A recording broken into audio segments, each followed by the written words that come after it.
Assalamualaikum warahmatullahi wabarakatuh. Hello everyone, how are you today? Today we will learn about chapter 4. Nah, hari ini nanti kita akan melanjutkan pelajaran pada chapter 4. Pada pertemuan yang sebelumnya atau dari yang sebelumnya, kita sudah mempelajari tentang expression of obligation and necessity. Ya, pada minggu kemarin kita sudah belajar tentang ungkapan, tentang keharusan, dan sebuah kewajiban. And now we are going to learn about grammar on chapter 4. Jadi di dalam bab 4 nanti, grammar yang akan kita pelajari itu masih berhubungan dengan expression of obligation and necessity. Okay, we are going to learn about that. Nah, di dalam chapter 4 itu nanti kita akan belajar tentang must, have to, and should. Di dalam bahasa Indonesia, ketiganya itu memiliki arti yang sama, yaitu harus. Must itu artinya harus, have to itu juga harus, should itu harus juga. So, what is the differences between must, have to, and should? Okay, we learn about that together.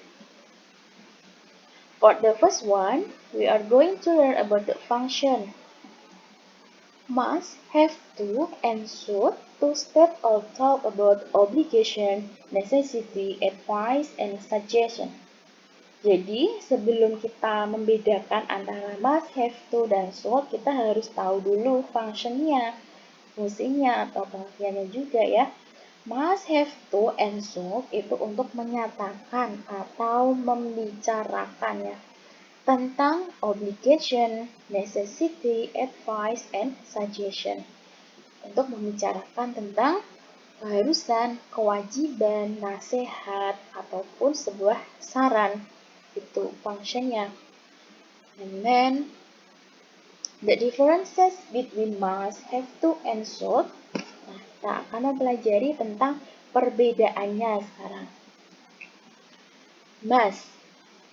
Must to state our opinion about obligation or necessity. The speaker thinks it is necessary. For example, I must study hard to get a good score. Nah, yang pertama kita pelajari dulu tentang must. For the first line, nih ya, must to state our opinion about obligation or necessity. Jadi must itu untuk menyatakan pendapat kita. Underline with our opinion. Jadi pendapat kita tentang sebuah keharusan ataupun kewajiban. Gitu. Jadi sebuah keharusan itu timbul dari diri kita sendiri. Gitu ya, munculnya dari diri kita sendiri. Gitu. The second, the speaker thinks it is necessary. Jadi the speaker atau pembicara atau yang mengucapkan itu berpikir hal tersebut itu penting. Hal yang diucapkan tersebut itu penting gitu. Jadi sebuah keharusan yang timbul dari diri si pembicara itu sendiri gitu ya. Kita lihat contohnya.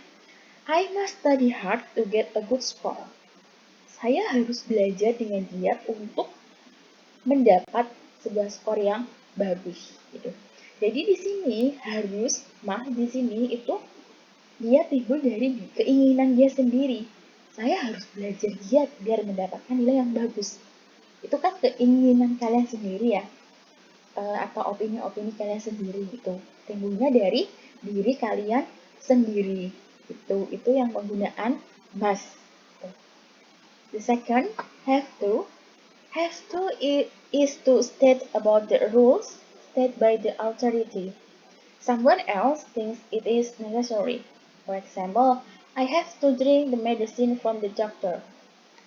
Yang kedua, itu tentang have to. Have to itu untuk menyatakan tentang sebuah aturan yang dinyatakan oleh the authority. The authority itu apa? Ketika kalian nanti search di Google atau buka kamus, the authority nanti itu munculnya pasti pihak yang berwenang gitu ya. pihak yang berwenang atau pihak yang memiliki hak untuk memberikan sebuah aturan gitu ya. Contohnya saja misalkan di sebuah sekolah, itu kan pasti ada aturan. Nah, yang sebagai the authority di sini itu adalah guru-guru kalian. Sedangkan kalau di rumah yang mempunyai rules atau aturan itu orang tua kalian sebagai authority-nya, orang yang berhak atau orang yang lebih pihak yang berwenang untuk memberikan aturan. Itu. Someone else think it is necessary. Orang lain berpikiran itu penting. Jadi yang memikirkan hal itu lebih penting itu timbulnya dari orang lain.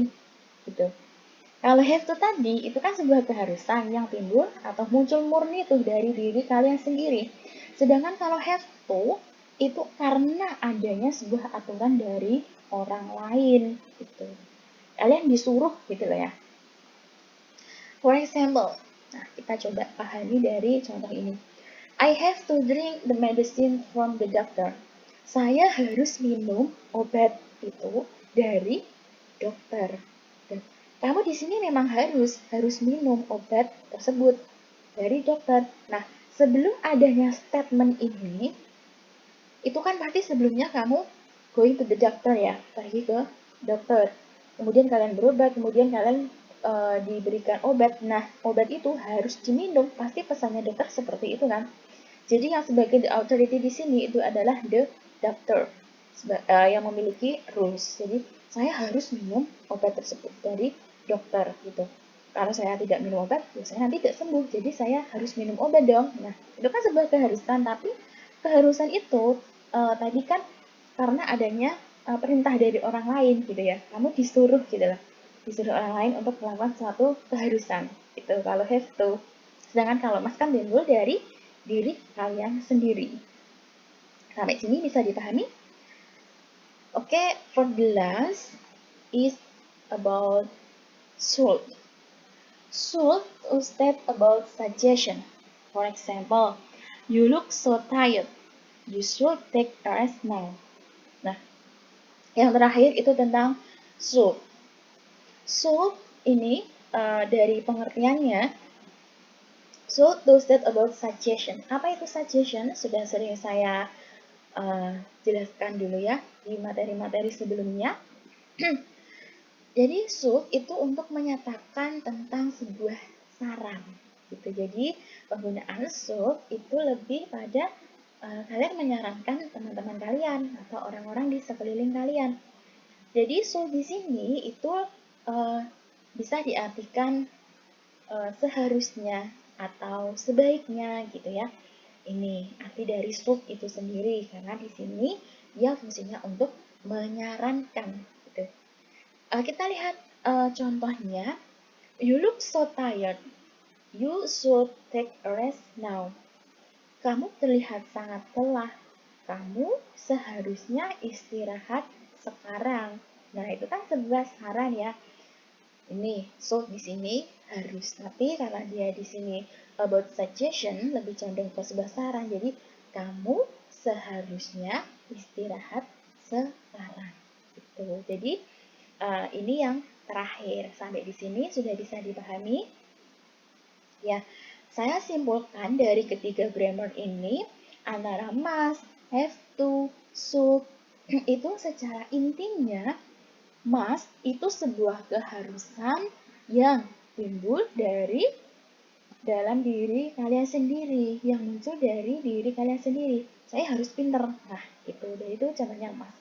Sedangkan have to itu adalah sebuah keharusan, tapi karena adanya sebuah aturan dari orang lain, suruhan gitu. Tapi tetap dilakukan seperti itu. Kemudian yang terakhir itu should. Should itu lebih pada sebuah saran gitu ya. Kamu bisa menyarankan ke teman kamu kok nggak pernah masuk sekolah, kamu seharusnya masuk dong, kalian udah kelas 3 loh. Nah, seperti itu kan kamu bisa menyarankan ke teman-teman kalian, seperti itu ya. Oke, ini grammar yang bisa saya jelaskan di dalam chapter 4. Semoga kalian bisa memahaminya. Jika nanti kurang paham, kalian bisa tanyakan ke saya langsung lewat chat WA juga bisa ya.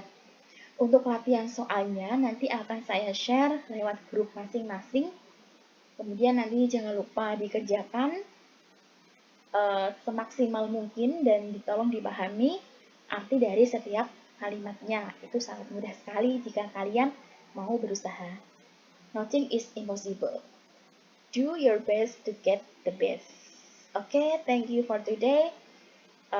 Stay healthy and don't forget to take a rest, to take a pray, and don't forget to drink and eat healthy food and drink. Okay? Okay, thank you. Assalamualaikum warahmatullahi wabarakatuh. See you next time and have a nice day.